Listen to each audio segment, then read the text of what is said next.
राधे राधे दोस्तों। आज हम आपको सुनाएंगे एक जादुई चारपाई की कहानी। अगर आप हमारे चैनल पर नए हैं तो प्लीज हमारे चैनल को सब्सक्राइब करें, वीडियो को लाइक करें और शेयर करें। चंद्रनगर में विक्रमसेन नाम का एक राजा राज्य करता था। उसके राज्य में प्रजा बहुत सुखी थी। वह बहुत ही न्यायकारी राजा था। लेकिन यह सब कुछ उसने ऐसे ही प्राप्त नहीं किया था। उसे बहुत मेहनत करनी पड़ी थी। उसकी चाक चौबंद सेना थी जिसमें बड़े बड़े शत्रुओं को हराने का जुनून सवार था। वह अपने राज्य में प्रजा के सुख दुख का पता करने के लिए रात में भेष बदलकर टहला करता था। लेकिन एक बार उसके लिए एक नई समस्या पैदा हो गई। उसका पुत्र रजत सेन उसके मन के अनुसार नहीं चलता था। अब तो अपनी दुनिया में ही राजकुमार मस्त रहता था। उसका दोस्त एक बढ़ई का बेटा सुंदरलाल था। ज्यादातर समय राजकुमार उसी के साथ बिताता था, जो राजा विक्रम सिंह को बिल्कुल भी पसंद नहीं था। राजा सोचता था कि रजत सेन राजकाज के काम सीखे, घुड़सवारी धनुर्विद्या में मन लगाए। रजत सेन का कहना था, पिताजी ये सारी चीजें और ये विद्याएं तो मैं सीख चुका हूँ। मैं कुशल घुड़सवार हूँ, तीर अंदाज हूँ और युद्ध कौशल में निपुण हूँ। राजा का कहना था कि अगर तुम इनमें निपुण हो तो आखेट को जाया करो, जिससे तुम्हारा अभ्यास बना रहे। रजत सेन का कहना था, पिताजी मैं आखेट में बेकार ही जीव जंतुओं को क्यों मारूं। उसकी बजाय वह अपने दोस्त बढ़ई के बेटे सुंदरलाल के साथ समय बिताता था। राजा ने उसकी दोस्ती छुड़ाने के लिए बहुत कोशिश की, लेकिन उसकी कोई भी कोशिश सफल नहीं हुई। सुंदर की और रजत सेन की दोस्ती वैसी की वैसी बनी रही। राजा ने सोचा जब तक रजत सेन को धक्का नहीं लगेगा तब तक वह नहीं सुधरेगा। इसलिए राजा ने रजत सेन को हुक्म दिया कि मेरा राज्य छोड़कर चले जाओ, मेरा तुमसे कोई रिश्ता नहीं है। राजकुमार ने कहा, ठीक है पिताजी, जैसी आपकी आज्ञा। और अपने पिता की आज्ञा मानकर रजत सेन ने राज्य छोड़ दिया। सुंदरलाल को जब यह समाचार मिला तो वह भागा भागा राजकुमार के पास आया और राजकुमार से बोला कि जब राजा आपको ऐसी आज्ञा दे रहे हैं कि आप मेरा साथ छोड़ दो, तो आप मेरा साथ छोड़ दो और राज्य छोड़कर मत जाओ। और मेरा क्या है, मैं तो कहीं भी निकल जाऊंगा, अपना जीवन यापन कर लूंगा। राजकुमार, मैं तो ठहरा छोटा आदमी, इससे ज्यादा मेरा नुकसान क्या होगा। मेरे लिए आप अपना जीवन क्यों बेकार करते हो। आप तो राजकुमार हो, आपको राज्य संभालना है। लेकिन राजकुमार ने कहा, नहीं सुंदरलाल, इसमें तुम्हारा कोई अपराध नहीं है। इसके बाद भी पिताजी मुझे दंड दे रहे हैं तो मुझे स्वीकार है। सुंदर ने उनको बहुत रोका, लेकिन राजकुमार नहीं माना। सुंदर ने कहा, देखो राजकुमार, जब तुम जा ही रहे हो तो तुमको तो अपने जीवन यापन के लिए कोई काम भी करना नहीं आता। तुम बाहर जाकर क्या करोगे। राजकुमार बोला, सुंदर, मैं किसी की नौकरी कर लूंगा मित्र। सुंदर ने चिंता करते हुए कहा, राजकुमार, तुम्हें तो कोई काम भी करना नहीं आता तो तुम्हें नौकरी कौन देगा। तुम ऐसा करना कि मेरे साथ तुम जो चारपाई बनाना सीख लो और यह काम ठीक रहेगा। तुमने मेरे साथ चारपाई बनाना तो सीख ही लिया था ना। तो राजकुमार ने कहा, हाँ। तो सुंदर कहने लगा, तो फिर मैं तुम्हें बताता हूँ। उसको सुंदर समझाता हुआ बोला, तुम चंदनपुर में जाना, वहाँ चंदन के विशाल जंगलों में बहुत ही चमत्कारी पेड़ हैं। तुम ऐसे पेड़ को ढूंढना जो तुम्हें चारपाई के लिए खुद ही लकड़ी दे दे। तो राजकुमार बोला, भला ऐसा भी कोई पेड़ होता है। सुंदर बोला, क्यों नहीं राजकुमार, तुम जंगल में जाकर चंदन के हर वृक्ष से पूछना, क्या मैं तुम्हारे पेड़ से चारपाई के लिए लकड़ी ले सकता हूँ। सामान्य पेड़ से कोई प्रतिक्रिया नहीं होगी, लेकिन चमत्कारी पेड़ उसका जरूर जवाब देगा। सुंदर की बात पर राजकुमार रजत सेन बहुत हैरान हुआ कि भला पेड़ कैसे जवाब देगा।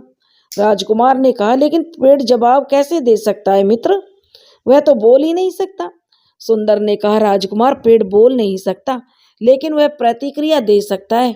अगर तुम कहोगे मुझे चारपाई बनाने के लिए लकड़ियां डाल दो, तो वह अपनी डाल झुका देगा।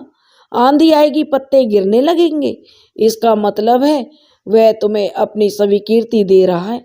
ऐसे चमत्कारी पेड़ की तलाश तुम्हें करनी होगी मित्र। राजकुमार बोला ठीक है, और यह कहकर राजकुमार भारी मन से सुंदर से विदा लेकर चल दिया। सुंदर ने कहा कोई जरूरत पड़े तो मुझको भी बुला लेना। राजकुमार बोला ठीक है।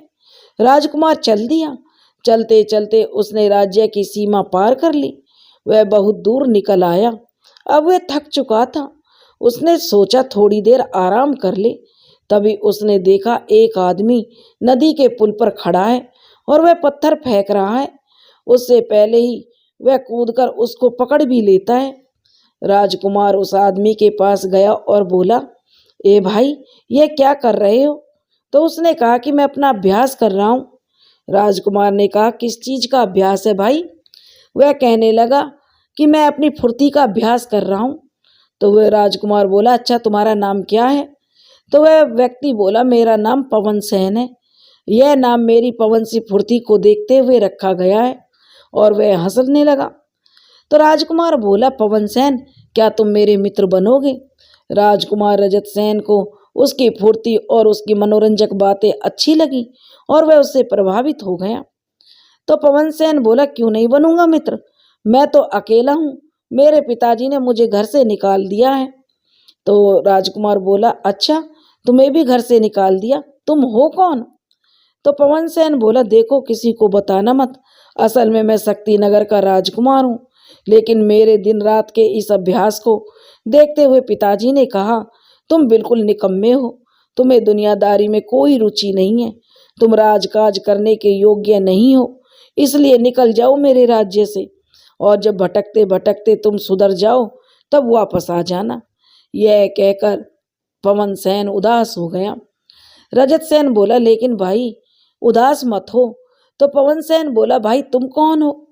तो रजत सेन बोला मैं भी तुम्हारी तरह राजकुमार हूँ, मेरा नाम रजत सेन है। मेरी मित्रता को लेकर मेरे पिताजी ने मुझको राज्य से निकाला है। तो पवन सेन बोला मित्रता को लेकर, बोला यह कैसी बात हुई? तो रजत सेन कहने लगा भाई यही बात है। हंसते हुए राजकुमार ने कहा उन्हें लगता है मैं बढ़ई के जो लड़का है वो मेरा मित्र है, उसके साथ बैठकर मैं अपने गुनों को खो दूंगा। उन्होंने मुझे उसको छोड़ देने को कहा, मैंने नहीं छोड़ा, इसलिए मेरे पिता ने मुझे अपने राज्य से निकाल दिया। पवन सेन रजत सेन की बात सुनकर हंसने लगा और कहा तब तो तुम दोनों एक से ही हो गए हैं। तुम मित्रता के कारण निकाले गए तो मुझे मालूम पड़ता है तुम मित्रों के लिए विश्वास पात्र हो, और तुमसे ज्यादा सच्चा दोस्त कोई और नहीं मिलेगा मित्र, इसलिए तुम आज से मेरे मित्र हुए, और वे भी पक्के वाले मित्र।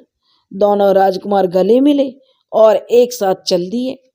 रजत सेन ने कहा तुम्हारा जितना जी चाहे उतना अभ्यास करना। अब एक से भले दो बनकर दोनों चलते जा रहे थे। आपस में बातें करने से दोनों का मन लग रहा था। रास्ते में थकावट होने पर उन्होंने एक जंगल में आराम किया, नदी में पानी पिया और जंगली पेड़ों के रसीले मीठे फल खाए। अब उनके अंदर फुर्ती और उत्साह आ गया था। कई जंगल नदी पार करते हुए ना जाने वे दोनों राजकुमार किस देश की सीमा में चले गए। जंगल से ही उन्होंने देखा था एक लंबा तगड़ा युवक चलता जा रहा है। उसे रोककर उन्होंने पूछा भाई तुम कौन हो, तुम्हारा डील डोल तो बहुत अच्छा है।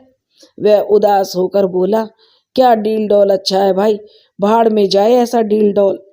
तो राजकुमार पूछने लगे क्यों भाई, इतना नाराज क्यों हो? तो वह व्यक्ति कहने लगा अरे इसी डील डोल की वजह से मेरे पिताजी ने मुझे घर से निकाल दिया है। तो दोनों राजकुमार बोले यानी तुम भी घर से निकाले गए हो? वे दोनों बहुत खुश हो गए। वह युवक नाराज होकर उनकी ओर देखता हुआ बोला तुम हंस क्यों रहे हो, मेरी विपत्ति पर हंसते हुए तुम्हें शर्म नहीं आती? इस बात पर वे दोनों और जोर से हंसे और बोले शर्म शर्म किस बात पर आएगी भाई, हम भी तो तुम्हारी तरह ही हैं, हमें भी तो घर से निकाला गया है। हमें तो खुशी इस बात की हो रही है आज भगवान हम पर इतना दयालु है कि हमसे घर छुड़वाया, लेकिन एक के बाद एक मित्र भगवान हमें देता जा रहा है, एक जैसे लोगों को ही मिला रहा है। अब तुम भी जल्दी जल्दी बता डालो, तुम किस अपराध के लिए निकाले गए हो। सबसे पहले तो अपना नाम बता दो। तो वह व्यक्ति बोला, मेरा नाम बलवान सिंह है। तो दोनों मित्र राजकुमार जो थे वो बोले, अरे वाह बलवान सिंह, कितना अच्छा नाम है। जैसा नाम वैसा गुण, जैसा नाम है वैसा ही तुम्हारा काम भी होगा। बलवान सिंह मुंह लटका कर बोला, इसी गुण के कारण ही तो मैं निकाला गया हूँ। मैं भोजपुर राज्य का राजकुमार हूँ। मुझे गुस्सा बहुत आता है और गुस्से में मैं जिसको भी घूंसा मार देता हूँ वह वहीं ढेर हो जाता है। एक दिन मैं अपने मंत्री के साथ नगर भ्रमण के लिए चला गया। हाथी वहां काबू से बाहर हो गया और वह इधर उधर भागने लगा। जब लोगों ने देखा हाथी बेकाबू होकर सबको रौंदने के लिए भाग रहा है, तब सब लोग भागकर सुरक्षित जगह पर छुप गए। लोग अपने अपने घरों में भाग गए। आगे चलकर कुछ निर्दोष बच्चे और स्त्रियों का दल मंदिर से पूजा करके चला आ रहा था। वे लोग भजन कीर्तन करते चले आ रहे थे। दुर्भाग्य से वह हाथी के सामने आ गए। मेरे सामने बड़ी विकट स्थिति थी। अगर मैं हाथी को नियंत्रित नहीं करता तो वे लोग मारे जाते, और अगर मैं हाथी को नियंत्रित नहीं करता तो वे लोग मारे जाते। अगर हाथी को नियंत्रित करता हूं तो हाथी मारा जाता। ऐसी स्थिति में मुझे क्या करना चाहिए था। रजत सेन और पवन सेन ने कहा, तुम्हें हाथी को रोकना चाहिए था मित्र, उसका चाहे जो भी परिणाम होता। तो बलवान सिंह कहने लगा, भाई मैंने वही किया, मेरे सामने मजबूरी थी, इसलिए मैंने उस हाथी को एक जबरदस्त घूंसा मारा। हाथी वहीं बैठ गया, वह तो ढेर हो गया। मुझे बहुत दुख हुआ, पर खुशी इस बात की थी कि वे निर्दोष भक्त बच गए।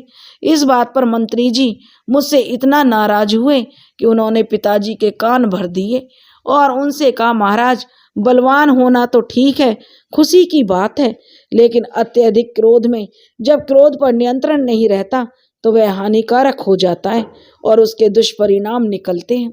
मान लो यदि कल को राजकुमार जिद करे कि मैं सिंहासन पर बैठूंगा और महाराज आप मना करेंगे, तो वह आपसे बिगड़ जाएगा, क्रोधित होगा, और क्रोध में अगर उसने आप पर घूंसा जड़ दिया, आप तो वहीं ढेर हो जाएंगे। बलवान सिंह ने कहा कि उस दुष्ट मंत्री ने पिताजी को इतना भड़काया कि वे उसकी बातों में आ गए।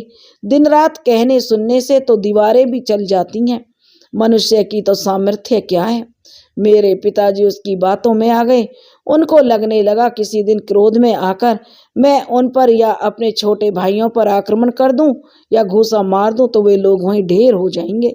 इसलिए उन्होंने मुझे आदेश दिया है कि जब तक तुम अपने क्रोध पर नियंत्रण करना नहीं सीख जाते तब तक मेरे राज्य में वापस मत आना। क्रोध तो मुझे आता ही है, इसलिए मैं चाहता था कि पिताजी से क्षमा मांग सकता था और मेरा निष्कासन नहीं होता, लेकिन मैंने भी क्रोध में कह दिया, ठीक है, जब आपको मेरे प्रति कोई मोह ममता नहीं है तो ऐसे राज्य को मैं ठोकर मारता हूँ। वैसे भाई लोग आप कौन हैं? रजत सेन ने कहा, हम दोनों भी राजकुमार ही हैं। अपनी दोस्ती की वजह से मुझे निकाला गया है और यह अपनी फुर्ती बढ़ाने के अभ्यास के कारण। इसी बात पर तो हमें हंसी आ रही थी। अब बलवान सिंह का भी मुरझाया हुआ चेहरा खिल उठा। वह बोला, मित्रता में तो मैं भी बहुत आगे हूँ, और एक कारण मेरे पिताजी की नाराजगी का यह भी है, मैं पूरे दिन अपने मित्रों के साथ व्यतीत करता हूँ, राजकाज में कोई रुचि नहीं रखता। तो फिर अब क्या निश्चय किया है? जो रजत और पवन सेन दोनों बोले, अकेले कहाँ जाओगे? तो बलवान सिंह बोला, अब मैं अकेला कहाँ हूँ, जब दो मित्र मिल गए हैं तो फिर हम तीनों की तिगड़ी हो जाएगी। बलवान बहुत खुश होकर बोला। दोनों मित्र बोले, ये हुई ना बात। तीनों मित्र अब गले मिले और बोले, देखो आज से हम तीनों गहरे मित्र हैं, कोई किसी से बात नहीं छिपाएगा। हम सब में अलग अलग गुण हैं, जहाँ पर जिसका काम आएगा वह अपनी भूमिका निभाएगा। इसलिए हम तीनों मिलकर ही किसी मुसीबत से जूझ सकते हैं, अकेले अकेले नहीं। यह बात ठीक है, ऐसा ही होगा। अब तीनों मित्र एक नए सफर की ओर चल दिए। चलते चलते वे एक नगर से होकर निकले तो उन्होंने देखा एक आदमी एक नदी के पुल पर लेटा हुआ था और अपनी टांग आराम से फैलाए हुए था। उसकी टांग से होकर सारे वाहन निकल रहे थे।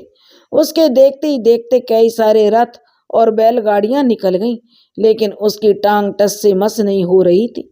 उसे कोई चिंता नहीं थी, वह बड़े आराम से सो रहा था। यह अजूबा देखकर उन तीनों मित्रों को बड़ा आश्चर्य हुआ। उन्होंने कहा, इस आदमी को तो जगाया जाए और पूछें कि भाई क्या तुम्हारी टांगे लोहे की बनी हुई हैं। अब वे उस आदमी के पास गए, उसे जगाया और पूछा, भाई तुम्हारी टांगे क्या लोहे की बनी हुई हैं? उस आदमी ने कहा, नहीं तो तीनों राजकुमार बोले, फिर इतने सारे वाहन तुम्हारी टांगों के ऊपर से निकल रहे हैं, फिर भी तुमको कुछ नहीं हुआ और ना ही तुम जाग रहे हो। तीनों राजकुमारों के मुंह तो आश्चर्य से खुले पड़े थे। तब उस आदमी ने एक अंगड़ाई ली और उठकर खड़ा हो गया और बोला, वह जम्भाई लेते हुए, मुझे तो पता ही नहीं चला। ऐसे मक्खी मच्छर तो दिन रात शरीर पर बैठे रहते हैं, लेकिन तुम हो कौन? तो तीनों राजकुमार बोले, अरे भाई हम परदेसी हैं और काम की तलाश में हैं। उन तीनों ने बताया तो उसकी ताकत पर उन्हें बड़ा आश्चर्य था। उन्होंने पूछा, तुम्हारा नाम क्या है? तो वह बोला, मेरा नाम दरियाई सिंह है। तुम काम क्या करते हो? उन्होंने पूछा। तो वह बोला, मेरा ज्यादा काम नहीं है, जब कभी मेरी इच्छा होती है तो मैं एक साथ में बहुत सारा वजन ढोकर रुपए पैदा कर देता हूँ और फिर आराम से पड़ा पड़ा खाता रहता हूँ। मुझे काम की कोई तलाश रहती ही नहीं है। तो वे कहने लगे तीनों मित्र, तो हमारे साथ काम करोगे? तो वह बोला, हाँ मुझे लगातार काम मिलता रहेगा तो मैं काम करूँगा। यह है कि मैं सारा काम इकट्ठा एक साथ ही कर दिया करूँगा, फिर मुझे सोने की आदत है। दरियाई सिंह ने तय किया कि कोई बात नहीं, तो तुम सोते रहना। तीनों दोस्त बोले, जब जरूरत पड़ेगी तब तुमको जगा दिया करेंगे। दरियाई सिंह खुश होकर बोला, बहुत ठीक। अब उन्होंने उस दरियाई सिंह को भी अपने साथ ले लिया। अब चारों का सफर शुरू हुआ। पूरे दिन का सफर तय करके वे एक घने जंगल में आ गए। अब चारों को अपने रहने का ठिकाना तलाश करना था। रजत सेन ने देखा कि देखो भाई, हम किसी राज्य में रहने जाएंगे तो हमारे सामने एक समस्या यह आएगी कि हम अलग अलग देशों के राजकुमार हैं। अगर हमें कोई पहचान लेगा तो हम पर कोई शक भी कर सकता है कि हम उनके राज्य का भेद लेने आए हैं या गुप्तचर हैं। इसलिए हमारा किसी राज्य में रहना ठीक नहीं है। हम अपना ठिकाना यहीं जंगल में बनाएंगे। लेकिन जंगल में तो खूंखार जानवर रहते हैं, पवन सेन कहने लगा। पवन सेन की बात सुनकर रजत सेन ने कहा, पवन सेन, फिर हम राजकुमार किस बात के हैं? हमने अस्त्र शस्त्र चलाने की शिक्षा प्राप्त की है, तो फिर हम अपना घर ही सुरक्षित नहीं रख सकते, तो राजकुमार किस बात के कहलाएंगे? रजत सेन की बात पर पवन सेन थोड़ा लज्जित हो गया और बोला, ठीक है, फिर अब लग जाते हैं अब इस काम में। तीनों राजकुमार और दरियाई सिंह अपना घर बनाने में लग गए। बलवान मिट्टी पत्थर के ढेरों पर घूसा मारता तो वे बिखर जाते। दरियाई सिंह उसे ढेल कर जो पल भर में लाकर वहां जमा कर देता। दरियाई सिंह ने आसपास के झाड़ झंकार पेड़ पौधे काट पीट कर सब साफ कर दिए थे और उनको उठा उठा कर दूर डाल दिया था। बलवान सिंह ने पल भर में लाकर सारी वस्तुएं वहां जमा कर दी। पवन सेन ने फुर्ती बहुत ज्यादा थी, तो अपने अभ्यास काल के दौरान उसकी एक राजमिस्त्री से दोस्ती हुई थी, जिससे उसने मकान बनाना सीखा था। एक लोहार से दोस्ती थी, जिससे उसने लोहे का काम सीखा था। इन चीजों से अपने पिता से चिढ़कर ही तो उसके पिता ने उसे राज्य से निकाला था। आज भी वही गुण उनके काम आ रहे थे। अब पवन सेन पत्थरों को जोड़कर बहुत जल्दी जल्दी दीवारें बनाता जा रहा था। राजकुमार रजत सेन अस्त्र शस्त्र चलाने में निपुण था। घुड़सवार भी अच्छा था, लेकिन वह तो पैदल निकला था, घोड़ा तो था नहीं। इसलिए उसने घास फूस आदि चीजें इकट्ठी कर डाली और पेड़ की टहनियों से मदद से उस घर की छत बना ली। अब वहां पर एक सुंदर घर बनकर तैयार हो गया। सुरक्षा के लिए चारों तरफ उन्होंने ऊंची ऊंची पत्थरों की दीवार बना ली। अब उसमें कोई जानवर नहीं आ सकता था। वे चारों उसमें आराम से रहने लगे। उन्होंने अपने लिए एक काम निश्चित कर लिया।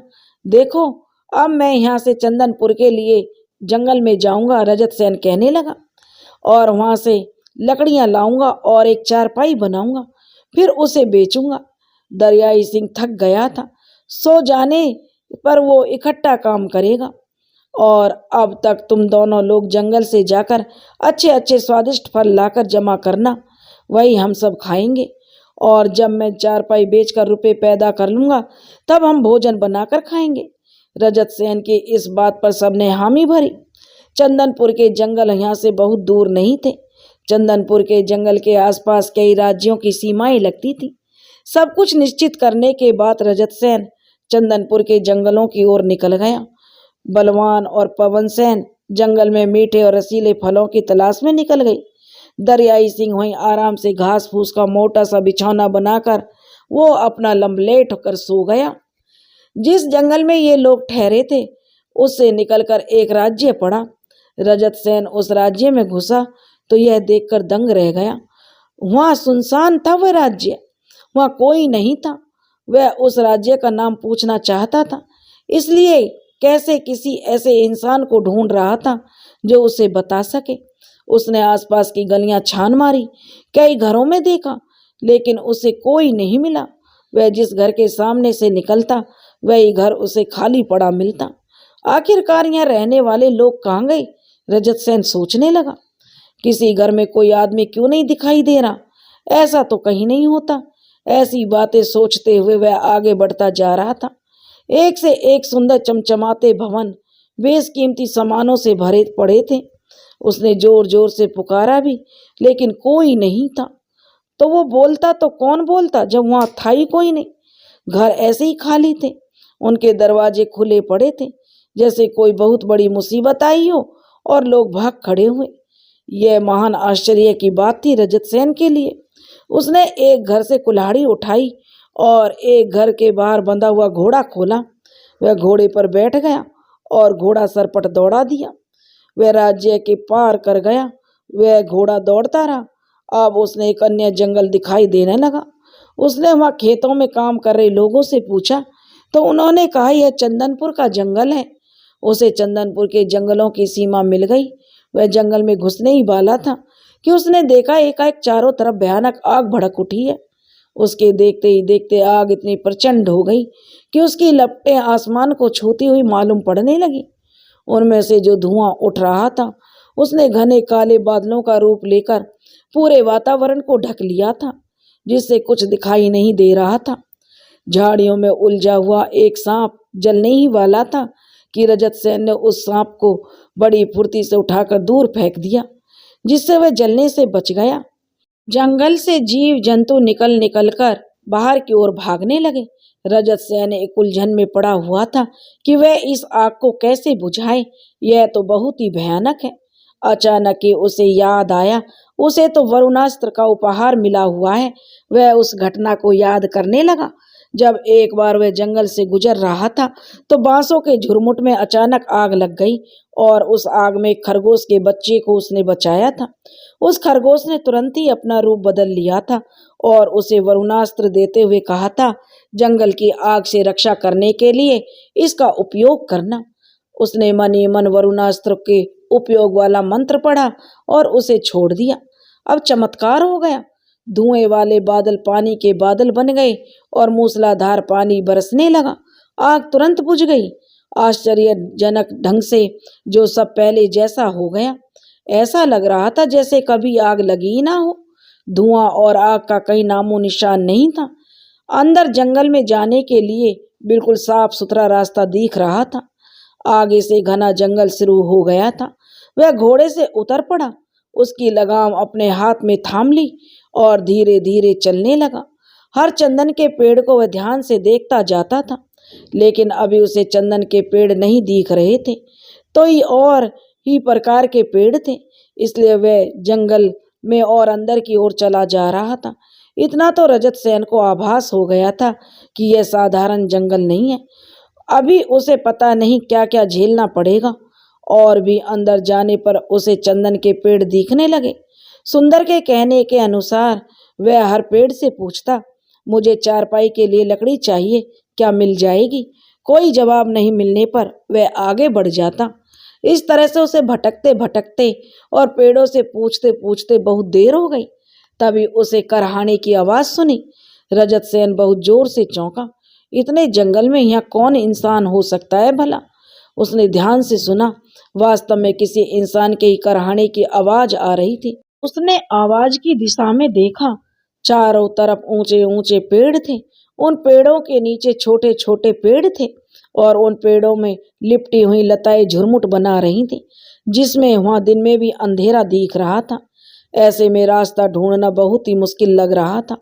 उसने इधर उधर देखा तो उसे एक बुढ़िया दिखाई दी। उसके बाल सन की तरह सफेद थे और वह बहुत ही घायल थी। उसके शरीर पर घाव थे और उनसे खून निकल रहा था। रजत सेन दौड़कर उसके पास पहुंचा और अपने पास रखे पानी से उसने बुढ़िया के घाव से बहते खून को धोया और वहीं पर झाड़ियों से औषधि के पेड़ को ढूंढकर उसके घाव पर लगाया, जिससे बुढ़िया को राहत मिल गई। अब उसने कराहना बंद कर दिया और अब उसने रजत सेन ने घायल बुढ़िया से पूछा, आप कौन हो माताजी, और आप इतने घने भयानक बियाबान जंगल में क्या करने आई है, और आपको चोट कैसे लगी? कराते कराते वह बुढ़िया बोली, बेटा मैं एक बेसहारा बुढ़िया हूँ। मुझे मेरे बेटे ने घर से निकाल दिया, इसलिए मैं जंगल में घास फूस, शहद और जड़ी बूटियां लेने के लिए आती हूँ। इसी बीच मुझ पर जंगली भालू ने हमला कर दिया था, जिससे मैं बचती भागती भागती बचाती अपने आप को यहाँ तक आ गई हूँ। तब से मैं भटक रही हूँ और अब मैं इतनी दूर आ गई हूँ, मुझे पता ही नहीं चलता कि मैं अपने घर कैसे पहुँच पाऊंगी, और इतनी ज़्यादा घायल भी हूँ, दूसरे भूख से व्याकुल हूँ, मुझे प्यास भी बहुत जोरों से लगी है। कहते कहते वह बुढ़िया बिल्कुल निढाल हो गई। रजत सेन के पास जो पानी था उससे तो उसने उस बूढ़ी माँ के घावों को धो डाला था। अब उसके पास पानी नहीं रह गया। उसने एक सुरक्षित स्थान पर लाकर उस बुढ़िया अम्मा को बिठा दिया और बोला, माताजी आप यहाँ बैठो, मैं आपके लिए पानी और कुछ फल लेकर आता हूँ। वह बूढ़ी कुछ नहीं बोली। रजत सेन जंगल में इधर उधर घूमता रहा। एक जगह उसे एक तालाब दिखाई दिया। वहां उसने उसमें से पानी भरा और कुछ फल तोड़े। इस काम में उसको बहुत देर लगी, क्योंकि फल पेड़ से काफी ऊंचाई पर लगे थे। उसके लिए उसे पेड़ पर चढ़ना पड़ा और बड़े परिश्रम से उसने फल तोड़ पाए थे। फल और पानी लेकर वह लौटा तो उसने उस बूढ़ी माई को पानी पिलाया और फल खाने को दिए। उसने बहुत सारा पानी पी डाला और सारे फल खा डाले। उसके बाद आंखें खोली। वह बोली, बेटा ये फल तुमने कैसे तोड़ लिए? यह तो बहुत ऊंचे पर लगते हैं। रजत ने कहा, हाँ माँ जी, लेकिन आप बहुत भूखी थी तो इसके सिवा कोई और रास्ता नहीं था। अब चलिए मैं आपको आपके घर पहुंचा दूं। मुझे बताती जाना कि तुम्हारा घर कहाँ पर है। तो बुढ़िया माई बोली, बेटा मुझे तो लगता है तुम किसी जरूरी काम से आए हो, इसलिए तुम जाकर अपना काम करो, मैं किसी ना किसी तरह से चली जाऊंगी। रजत सेठ कहने लगा, नहीं ऐसे कैसे हो सकता है माताजी, मैं अपना काम बाद में कर लूंगा, अगर जरूरी है तब भी कोई बात नहीं, आपकी जान से ज्यादा बढ़कर तो जरूरी नहीं है। यह बात सुनकर उस बूढ़ी महिला ने कुछ नहीं कहा और रजत सेन उसको सहारा देकर उसके साथ साथ चलने लगा।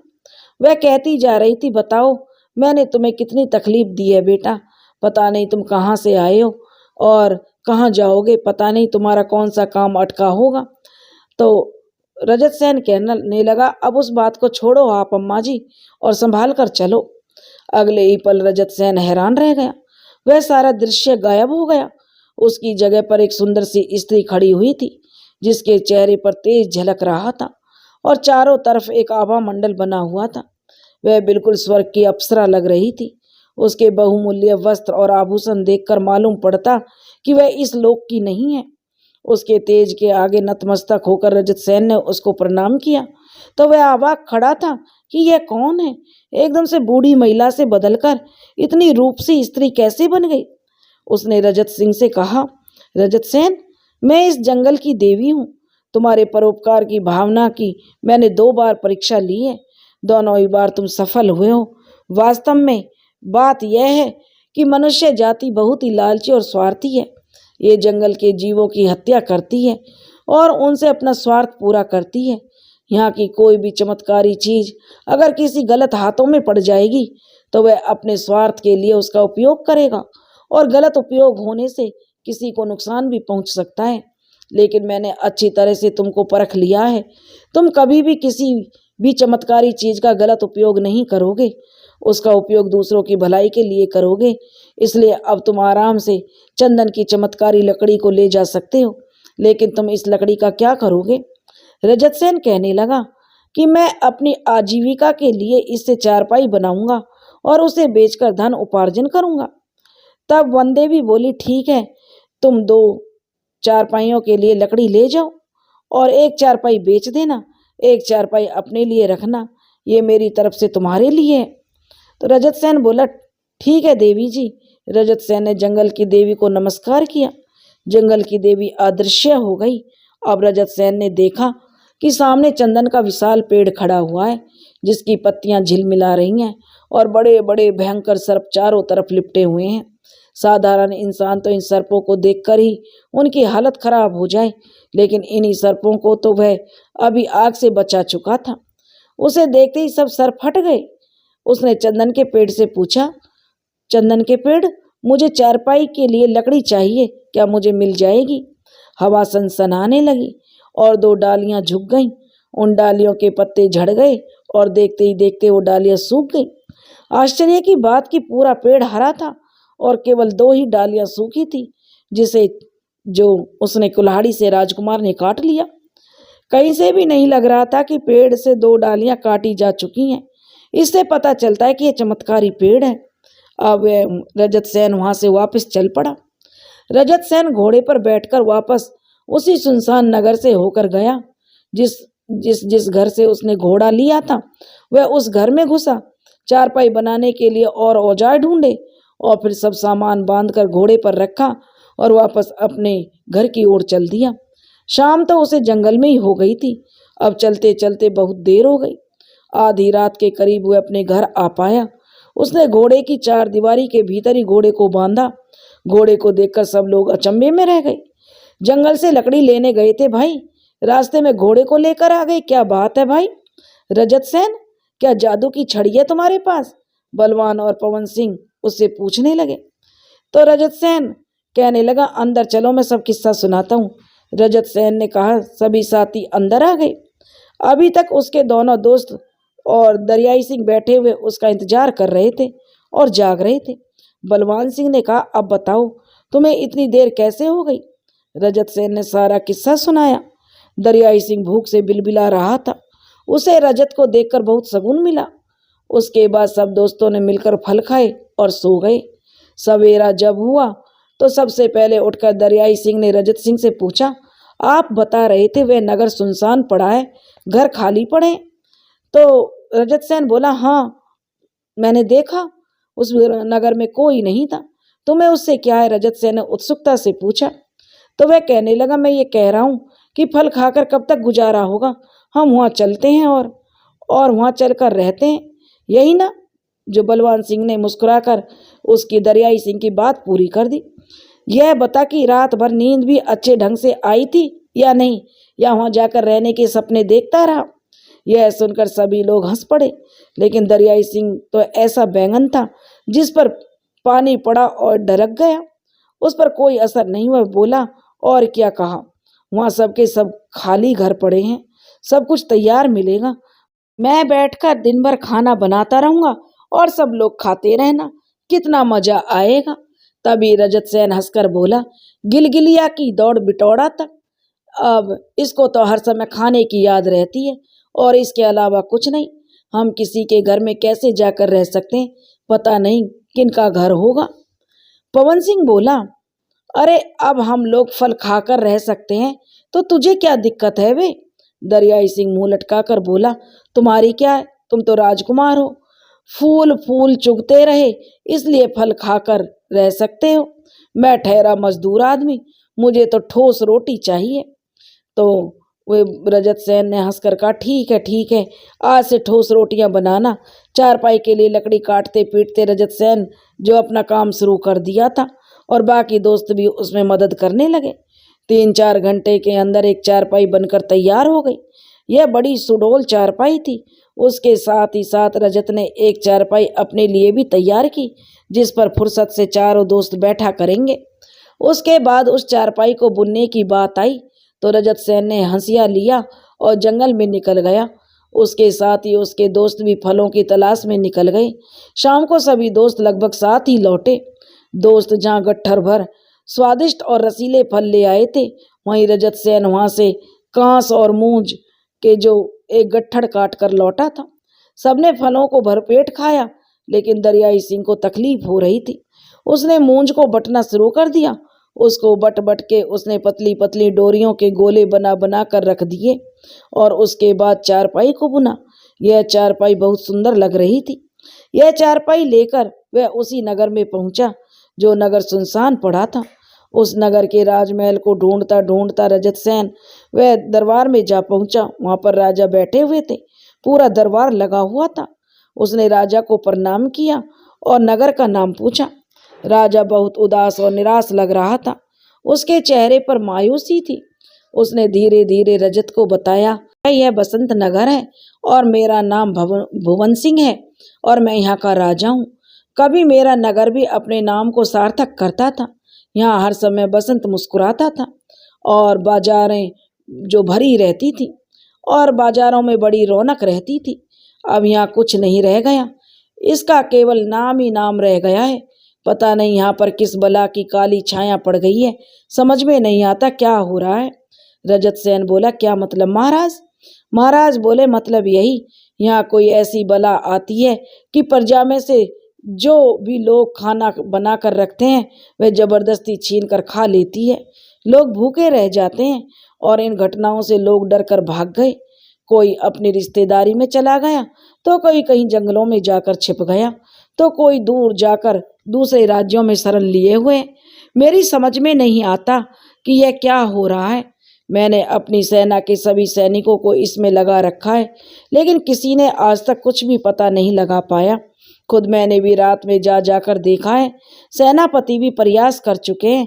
अब हमारे यहाँ ऐसा कोई नहीं बचा जिसने जो समस्या को सुलझाने की कोशिश ना की हो। खैर बताओ, तुम यहाँ क्यों आए हो? तब रजत सेन बोला, महाराज मैं एक गरीब लक्कड़हारा हूँ और बड़ईगिरी का काम जानता हूँ। मैं अपने एक चारपाई बेचना चाहता हूँ, लेकिन मैंने आपके नगर का पूरा बाजार देखा, वहाँ कोई खरीदार नहीं है, इसलिए मजबूर होकर मैं आपके पास आया हूँ। आप मेरी इस चारपाई को खरीद लीजिए। राजा ने घोर निराशा से कहा, बताओ आज यह नौबत आ गई है लक्कड़हारे। अगर बाजार आबाद होता तो तुमको चारपाई लेकर यहाँ नहीं आना पड़ता। खैर, जब तुम उम्मीद लेकर मेरे पास आए हो तो तुमको निराश नहीं करूँगा। बोलो, यह चारपाई कितने की बेचोगे? तो रजत सेन बोला, महाराज इसकी कीमत 1000 स्वर्ण मुद्राएं हैं। यह सुनकर महाराज भुवन सिंह बहुत जोर से चौंके और कहा, क्या इसमें ऐसी क्या खासियत है जो तुम इतनी महंगी चारपाई बता रहे हो? रजत सेन बोला, महाराज यह बहुत कीमती है, इसके आगे मैं और कुछ नहीं कह सकता। सिर्फ यही कह सकता हूँ, आप इस पर रात भर लेट कर देखिए, इसके बाद आपको पता चल जाएगा। मैं आपके पड़ोस के जंगल है जो उसी में रह रहा हूँ। अगर कोई कमी निकले तो आप मेरी चारपाई वहीं पटक दीजिएगा। राजा बोला, ठीक है। उन्होंने अपने मंत्री को आदेश दिया, मंत्री बढ़ई को 1000 स्वर्ण मुद्राएं दिलवाओ और इस चारपाई को हमारे शयन कक्ष में डलवा दो। मंत्री बोला, ठीक है महाराज। मंत्री ने राजा की आज्ञा का पालन किया और 1000 स्वर्ण मुद्राएं लेकर राजकुमार रजत सेन वापस लौटने लगा। बाजार से निकलते समय उसने ढेर सारा सामान लिया, उसकी जगह पर उचित कीमत रख दी और सामान की पोटली बांधकर जंगल में पहुंच गया। दरियाई सिंह पत्थरों के ऊपर पत्थर जमा करके चूल्हा बनाने में जुट गया था। उसने चकमक पत्थर पहले ही ढूंढ कर रखे हुए थे और उनसे आग जलाई और यह विधि विधान से भोजन बनाने के लिए बैठ गया। वास्तव में भोजन बनाने में वह बहुत ही निपुण था। उसने स्वादिष्ट भोजन बनाया।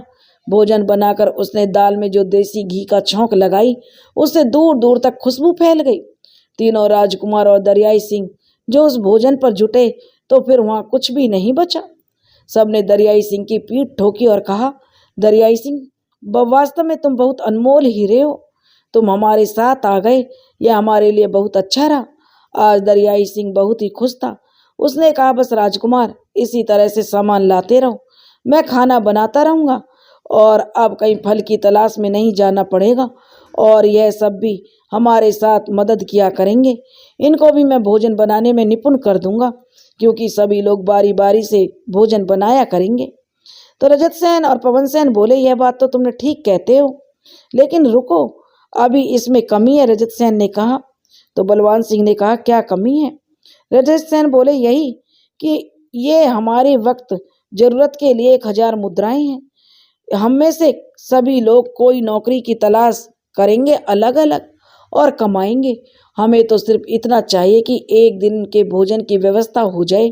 इसलिए रोज एक आदमी काम करने जाया करेगा। एक आदमी चारों तरफ जंगल में चार दीवारी से निगरानी किया करेगा ताकि कोई खतरा ना हो। 2 लोग भोजन बनाया करेंगे। यह कार्यक्रम रहेगा। और जब दूसरा दिन आएगा तो दूसरा आदमी कमाने के लिए जाएगा। बाकी 3 लोग यहाँ रहा करेंगे। प्रतिदिन ऐसा ही नियम रहेगा। बारी बारी से चारों लोग काम पर जाया करेंगे। रजत ने पूरा कार्यक्रम तय कर दिया। ठीक है, चारों मित्रों ने यही निश्चित किया और यह सबसे अच्छा था। इसमें सबको बराबर काम करना पड़ेगा। उधर महल में राजा भुवन सिंह ने उस चारपाई का उपयोग करने की सोची। उन्होंने उसी चारपाई पर अपना बिस्तर लगवाया और रात में वो उस पर लौटे। चारों तरफ शांति छाई हुई थी। रात का पहला पहर शुरू हो चुका था। अचानक उन्हें लगा उनकी चारपाई हिल रही है। वे चौंके लेकिन उठे नहीं, चुपचाप आंखें बंद किए पड़े रहे। तभी कहीं से आवाज आई, भाई तुम सब जाग रहे हो या सो रहे हो?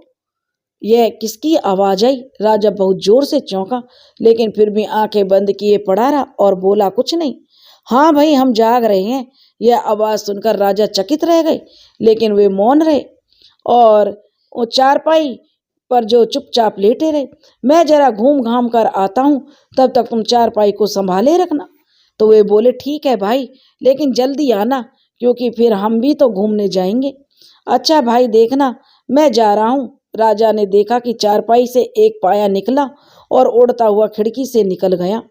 यह करिश्मा देखकर राजा हैरान रह गया लेकिन उन्होंने कहा कुछ नहीं और सोचा कि वह बड़ा ही ठीक ही कहता था। चारपाई तो सचमुच बहुत ही चमत्कारी है, लेकिन देखते हुए आगे क्या होता है। एक पहर खत्म हो गया और उससे पहले ही वह पाया वापिस आ गया और आकर चारपाई में अपनी जगह पर लग गया। बाकी बचे हुए तीनों पाए कहने लगे, भाई तुम घूम घाम कर आ गए हो तो तुमने क्या देखा, हमको भी बताओ। उसने कहा, सुनो, अगर राजा जाग रहा होगा तो सुनेगा तो उसे फायदा मिलेगा। मैं यहाँ से घूमते हुए गया और चारों तरफ में घूमा, कई अजब तरीके के दृश्य देखे। मेरा मन प्रसन्न हो गया लेकिन लौटते समय मैं दुखी हो गया। मैं यह झोपड़ी के ऊपर से गुजरा तो मैंने देखा उसमें एक बुढ़िया बहुत जोर जोर से रो रही है। मुझसे नहीं रहा गया, मैं वहाँ उतर गया।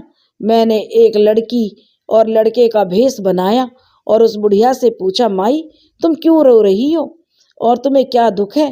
तो वह बुढ़िया बोली, बेटा तुम्हें क्या बताऊं, इस नगर का राजा इतना दयालु और प्रजा पालक है कि उसकी मौत की बात सोचते ही मेरा कलेजा कांप जाता है।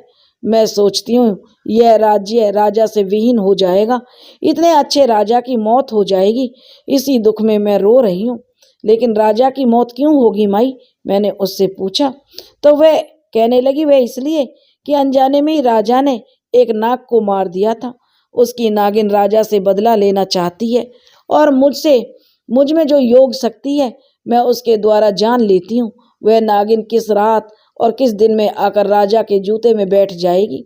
सवेरे राजा जैसे ही जूते पहनेंगे वो काट लेगी और राजा की मृत्यु हो जाएगी।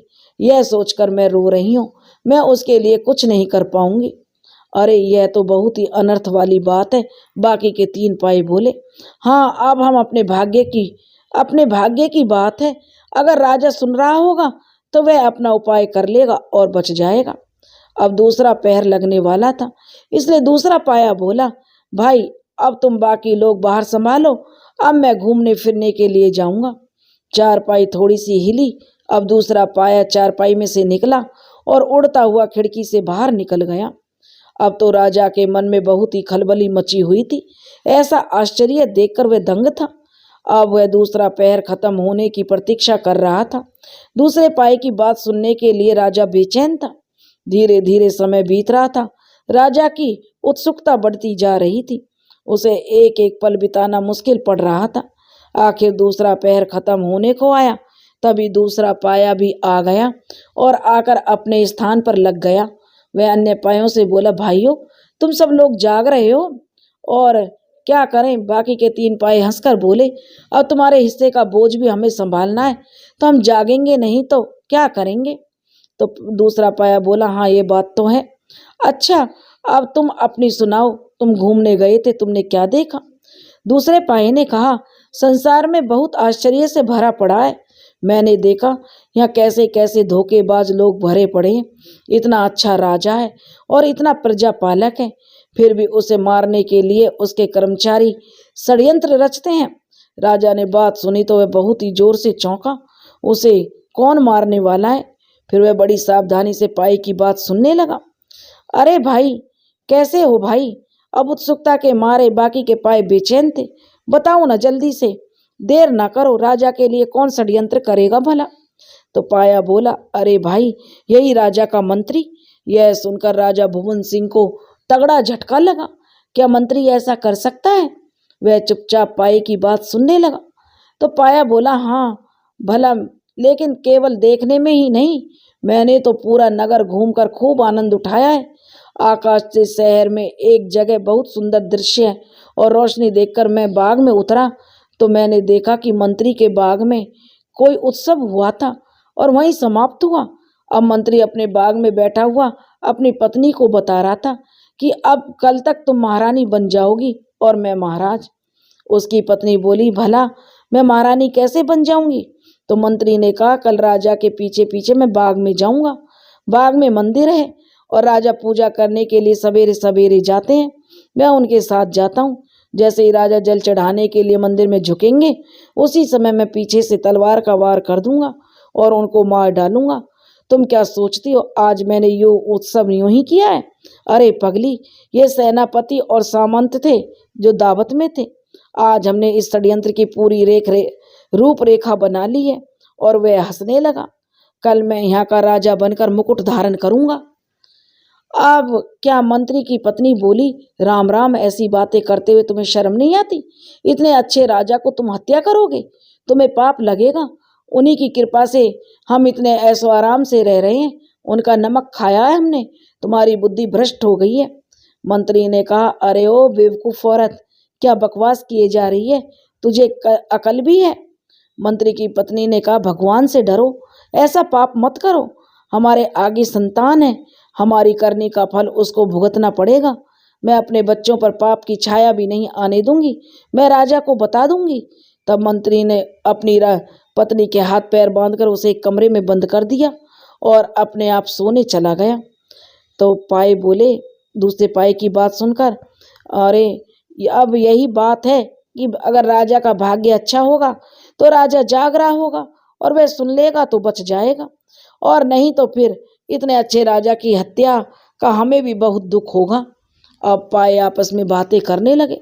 दूसरे पाए बोले, यह सब बात तो ठीक है, अब तीसरा पैर लगने वाला है। अब इस पैर में मैं घूमने जाऊंगा। तीसरे पाए ने बाकी पायों से कहा, ठीक है भाई। बाकी के और पाए बोले, तुम भी जाओ, तुम भी घूम फिर कर देखो, तब तक हम लोग तो हैं ही। चार पाई हिली, तीसरा पाया निकला। बाकी पायों ने चार पाई संभाल ली और तीसरा पाया उड़ता हुआ खिड़की से बाहर निकल गया। अब यह पाया क्या खबर लाएगा? राजा बड़ी बेचैनी से तीसरे पाए की प्रतीक्षा कर रहा था। तीसरा पहर खत्म होने वाला था। उससे पहले ही तीसरा पाया भी आ गया और आकर अपनी जगह पर लग गया। बाकी के 3 पाए बोले, भाई तुमने क्या देखा? तुम भी हमें बता डालो। तो पाया बोला, हाँ सुनो। पाए ने बोलना शुरू किया। जब मैं उड़ता हुआ मैं आकाश में पहुंचा तो मैं चारों तरफ घूमा, कई अद्भुत नज़ारे देखे, खूब आनंद उठाया। ऐसा नज़ारा देखा जो मैं तुम सबको बताना चाहता हूँ। तीनों पाए एक साथ बोले, क्या नज़ारा था भाई, बताओ। तो पाया बोले, मैंने देखा एक बियाबान दुर्गम जंगल में एक जगह बहुत ही रोशनी हो रही है। मैं वहाँ उतरा। मैंने देखा एक जश्न हो रहा है। वहाँ लोग नाच गा रहे हैं। एक ऊंचा सिंहासन लगा है जिस पर एक भयानक शकल का राक्षस बैठा है। वह बहुत जोर जोर से हंस रहा था। उसके साथी राक्षस भी मौजूद हैं, लेकिन उसके दास दासियां मनुष्य हैं। तो इसमें बहुत आश्चर्य कौन सा है? पाए कहने लगे। दूसरे पायों ने निराश होकर कहा, हमने तो समझा कि कोई अद्भुत कहानी सुनाने वाले हो। पाया बोले, अरे भाई सुन तो लो पहले, मैं सुना रहा हूं ना। मैंने देखा वह थाल में भरे मोतियों को मुट्ठियों में भर भर कर फेंक रहा था, जिसे वो लोग लूट रहे थे। सबसे बड़ा आश्चर्य मैंने यह देखा कि मोती के बाद वह हीरे भी उन पर लुटा रहा था। जैसे ही थाल खत्म होते वैसे ही दूसरा थाल आ जाता। मुझे आश्चर्य हुआ, उसके पास इतने हीरे मोती कहाँ से आए, और हीरे मोतियों की क्या खान है उसके पास? यह भी कौन सा आश्चर्य है? पाए बोले। अरे सुनो तो, तभी ऐसा आश्चर्य मैंने देखा जो तुम्हें सुनाए बिना मैं नहीं रह सकता। तो पाए बोले, ऐसा तुमने क्या देखा? तो पाया बोला, मैंने देखा वहां पर एक सुंदर राजकुमारी है, वह उसे डांटने लगा। तब वह राजकुमारी रोने लगी और आंसुओं की जगह मोती गिरने लगे। उसके थोड़ी देर बाद उसने हंसना शुरू किया। वह हंसती तो हीरे झड़ने लगे। ऐसे अजूबा तो मैंने आज तक नहीं देखा। लेकिन मुझे इस बात का दुख हो रहा है कि राजकुमारी उसकी कैद में थी। वह बहुत उदास थी। उस बीहड़ बन्या प्रदेश में कोई नहीं जा सकता जिसके पास जादुई चारपाई होगी, असीम ताकत का स्वामी होगा, हवा की तरह फुर्तीला होगा, अत्यधिक भार सहने वाला होगा, वही उनसे पार पा सकता है। अगर राजा जाग रहा हो तो वह ऐसे लोगों को ढूंढे और ऐलान कर दे, उससे राजकुमारी को छुड़वा दे और उसने जिन मनुष्य को कैद किया उन्हें छुड़वा दे। अच्छा, अब तुम्हारा पैर खत्म हो गया, अब चुपचाप अपनी जगह लग जाओ और मेरी जगह का भार संभालो। चौथे वाला पाया बोला, आखिर वाले पैर में मैं भी घूम लूं, वरना मैं तो यहीं मुझे शाम से लगा हुआ हूं, कहीं नहीं जा पाऊंगा। चौथे पाए ने कहा। तो बाकी के पाए बोले, ठीक है भाई, तुम भी जाओ, नहीं तो व्यर्थ में ही हमें कोसोगे। तीनों पाए हंसकर बोले। चार पाई हिली, चौथा पाया निकलकर खिड़की के से जो उड़कर चला गया। राजा शोक में डूब गया। उसे जंगल का वह दृश्य याद आया। जब वह शिकार खेलने गया था तो उसने देखा झाड़ियों से दो तितलियां फंसी हुई थी। वह आश्चर्यनीय रूप से बहुत बड़ी और खूबसूरत पंखों वाली थी, लेकिन जिस तरह वो कांटों में बिंध गई थी उन्हें निकाल नहीं पा रही थी। राजा ने उन्हें बड़ी सावधानी से निकाला और उनके ऊपर बूटी की पत्तियों का रस निचोड़ दिया। इससे वे तुरंत स्वस्थ हो गईं और एक बड़े से फूल पर उनको बिठाकर सुरक्षित स्थान पर रखकर राजा वापस अपने महल की ओर चल पड़ा था। तभी उसने देखा उन तितलियों ने रूप बदल लिया और दोनों परियां बनकर उड़ गईं। उनमें से एक बड़ी परी थी और एक दूसरी छोटी। बड़ी परी ने राजा भुवन सिंह से कहा, मैं तुमसे बहुत प्रसन्न हूँ, आज तुमने हमारी बेटी को बचाया है।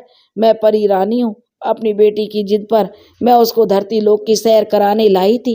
तुमने उसे बचाकर मुझ पर उपकार किया है, इसलिए मैं तुम्हें आशीर्वाद देती हूँ।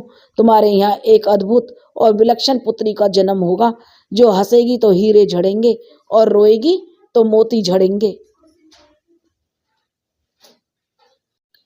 थोड़े दिनों के बाद राजा के यहाँ एक विलक्षण पुत्री का जन्म हुआ। राजकुमार तो पहले से ही था, बस एक पुत्री ही नहीं थी जिसकी उनमें कमी खलती थी। अब पुत्री को पाकर राजा बहुत खुश हुआ। उसकी आंखों से आंसू की जगह मोती गिरते थे और हंसने पर हीरे। राजा ने उसका नाम मुक्ता रखा। अब राजा का खजाना भरने लगा और उसका राज्य दिन दूनी रात चौगनी प्रगति करने लगा। राजकुमार और राजकुमारी साथ साथ खेलते थे। दोनों राजा की आंखों के तारे और प्रजा के दुलारे थे। लेकिन धीरे धीरे मुक्ता की ख्याति चारों ओर फैलने लगी। राजा के सैकड़ों दुश्मन पैदा हो गए। एक बार एक पड़ोसी राजा ने तो हमला ही कर दिया, वह राजकुमारी उसको मिल जाए। अब राजा के लिए यह वरदान अभिशाप बन गया था।